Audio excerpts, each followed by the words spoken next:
কোনো বিদেশিকেই অবৈধভাবে বাংলাদেশে থাকতে দেওয়া হবে না। বাংলাদেশে বৈধ কাগজপত্র ছাড়াই বসবাসের পাশাপাশি কাজ করছেন ভারতসহ বেশ কয়েকটি দেশের বহু সংখ্যক নাগরিক। বিভিন্ন সূত্রের অভিযোগ পেয়ে অবৈধভাবে বসবাসরত এ সকল ভিনদেশি নাগরিকদের ব্যাপারে ব্যবস্থা গ্রহণের সিদ্ধান্ত নিয়েছে বর্তমান সরকার।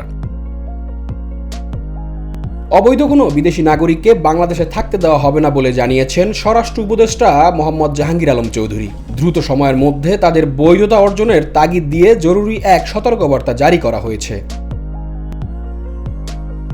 ৮ ডিসেম্বর বড়দিন ও 31st নাইটের আইন শৃঙ্খলা নিয়ে আয়োজিত সভা শেষে উপদেষ্টা সাংবাদিকদের এ কথা জানান।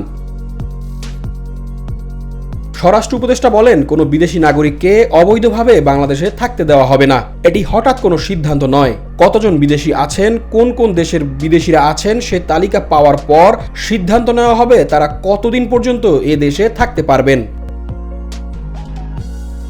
সীমান্ত এলাকা পুরোপুরি নিরাপত্তার মধ্যে আছে জানিয়ে জাহাঙ্গীর আলম চৌধুরী বলেন, সীমান্তে অবৈধ অনুপ্রবেশ কোনোভাবেই বরদাস্ত করা হবে না। ভারতের পররাষ্ট্র সচিব বাংলাদেশে এসেছেন জানিয়ে স্বরাষ্ট্র উপদেষ্টা বলেন, এটি পররাষ্ট্র সচিব পর্যায়ে বৈঠক হবে। এ সময় জাহাঙ্গীর আলম চৌধুরী বলেন, 31st নাইট উপলক্ষে কোনো ধরনের আতশবাজি পোড়ানো এবং ফানুস ওড়ানো যাবে না।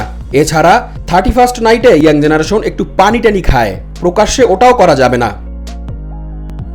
নিউজ ডেস্ক, বার্তা 24।